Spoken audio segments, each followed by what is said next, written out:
Additional collector के cabin पर कब्जा करने के बाद और खुद की पिताजी की ऑडी कार पर लाल बत्ती लगाने के कारनामों के बाद आखिर प्रोबेशनरी आईएएस अफसर पूजा खेड़कर का तबादला हो गया। वाशिम में जाके उन्होंने आज चार्ज संभाला है। चार्ज संभालते हुए ये कहा है कि इस सभी मामले से उनका कोई ताल्लुक नहीं है। घर पे पुलिस पहुंच चुकी थी, ट्रैफिक पुलिस घर पे पहुंची और ट्रैफिक पुलिस ने तहकीकात करने की कोशिश की, क्योंकि जो ऑडी कार इसमें सभी इस्तेमाल हो चुकी थी, वो ऑडी कार पे वैसे लाल बत्ती लगानी हो या फिर महाराष्ट्र शासन लिखना हो वो अलाउड नहीं होता है। तो महाराष्ट्र का जो मोटर व्हीकल एक्ट है, उस मोटर व्हीकल एक्ट के अनुसार उन पे अब कार्रवाई होने वाली है। एडिशनल कमिश्नर मनोज पाटिल ने आज तक को लल्लन टॉप को दिए ये जानकारी के अनुसार उनकी बाकी की भी जो गाड़ियां हैं उन पे भी जो चलन पेंडिंग हो गए उन पे भी कार्रवाई की जाएगी। लेकिन 2-3 सवाल अभी भी इस पूरे मामले में पेंडिंग है। पहली बात यह है कि 40 करोड़ की संपत्ति है जो एफिडेविट उनके पिताजी ने लोकसभा चुनाव के वक्त फाइल किया था, उसमें उनकी एग्रीकल्चरल लैंड है जो 110 एकड़ से भी ज़्यादा है और पुणे में बंगलो हो, घर हो या फिर अलग अलग जगह पे उनका सोना या फिर चांदी ऐसे जेवरात हो, ये सब कुछ मिला के 40 करोड़ से भी ज़्यादा उनकी प्रॉपर्टी है। अगर ऐसे होते हुए भी नॉन क्रीमिलियर का जो 8 लाख का कैप है वो नॉन क्रीमिलियर में उसने फॉर्म कैसे भरा, ये सवाल, इसका जवाब ना ही पूजा खेड़कर दे रही है, ना ही दिलीप खेड़कर मीडिया के सामने आ रहे हैं।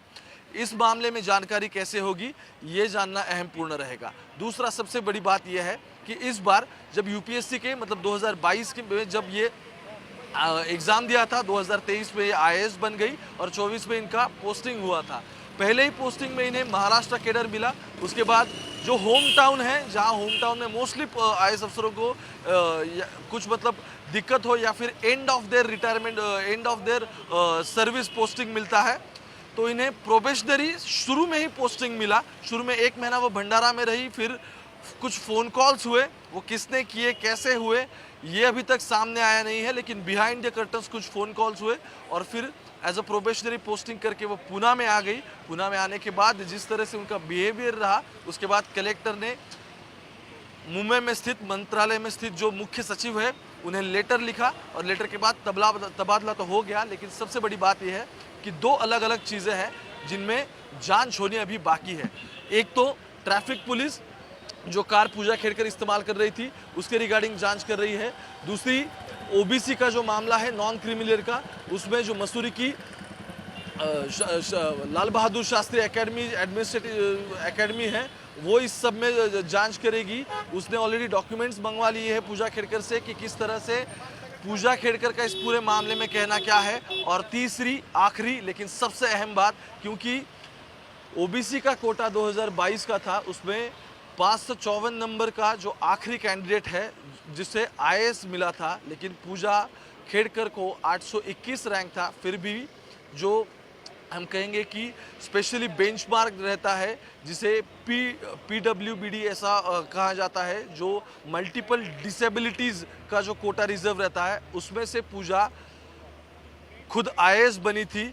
821 रैंक होते हुए भी उसे आईएएस कैडर मिला था। उसके रिगार्डिंग जो कुछ भी मल्टीपल डिसेबिलिटीज़ के सर्टिफिकेट्स उसे देने थे वो सर्टिफिकेट्स उसने सबमिट नहीं किए थे। एक प्राइवेट डॉक्टर से जाके एमआरआई कॉपी उसने सबमिट कर दी।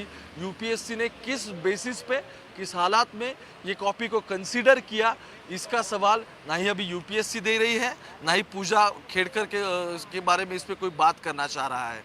तो 6 बार भी दिल्ली का एम्स हो या फिर गवर्नमेंट अस्पताल हो, 6 बार तहकीकात जांच के लिए और मेडिकल टेस्ट के लिए बुलाने के बाद भी पूजा खेड़कर गई नहीं, वहाँ उपस्थित नहीं रही।